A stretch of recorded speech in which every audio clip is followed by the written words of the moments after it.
The Moon, our closest celestial companion, a silent guardian that has watched over Earth's evolution for over 4 billion years.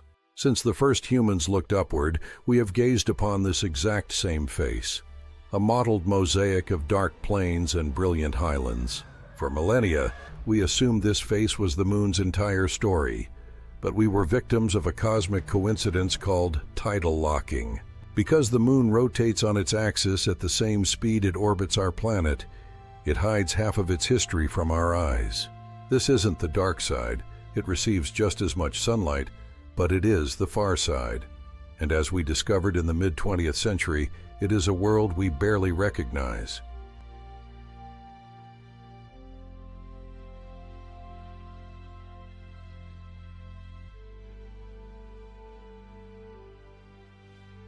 October 7, 1959. The Soviet probe Luna 3 achieved the impossible. It swung behind the lunar disk, developed its film in a miniature onboard lab, and scanned the images back to Earth via radio. The scientific world was stunned. Astronomers expected a mirror image of the near side. Instead, they saw a rugged, chaotic wilderness.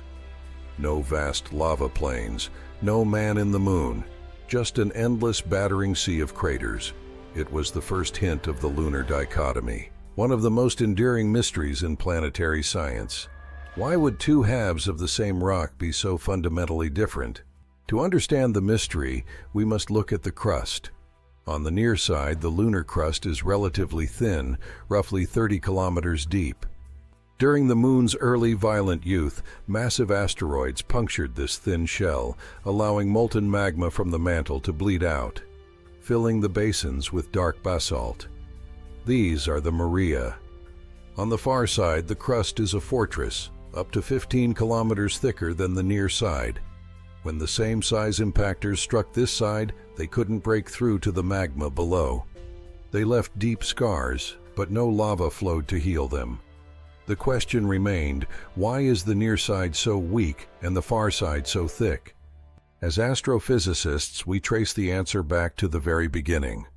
4.5 billion years ago, a planet named Theia collided with Earth. The resulting debris formed the Moon, but some models suggest a more complex birth. One compelling hypothesis suggests Earth briefly had two moons. Eventually, the smaller one was caught by the larger one's gravity. It didn't slam into it like a meteor. It splat in a slow-motion collision, pancaking onto the far side and coating it in an extra layer of crustal material.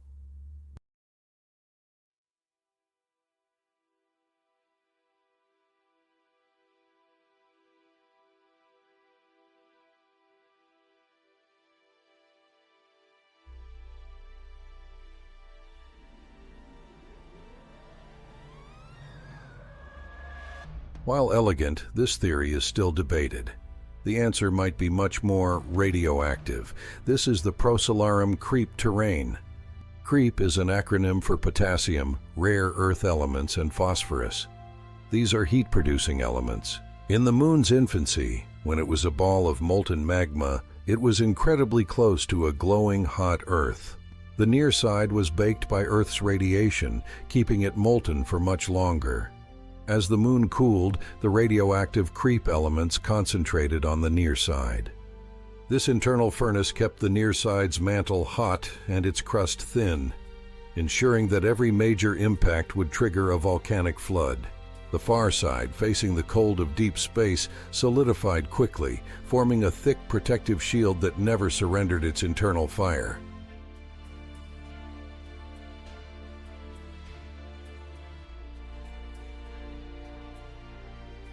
Because the far side never experienced volcanic resurfacing, it is a pristine record of the early solar system. It is a time capsule, and it offers something the near side cannot: silence. The far side is shielded from the constant noise of Earth's radio and television signals. It is the perfect site for the next generation of radio telescopes, instruments that could see back to the dark ages of the universe before the first stars even ignited. The two-faced moon is a reminder that in science, the most familiar objects often hide the deepest secrets. By looking at what the moon hides, we learn about the fire that forged our own world. As we prepare to return to the lunar surface with Artemis and Chang'e, we are reading the biography of our solar system, written in stone and shadow. At EPK Capital, we build wealth for generations. This content is for educational purposes only and is not financial advice. www.epkcap.in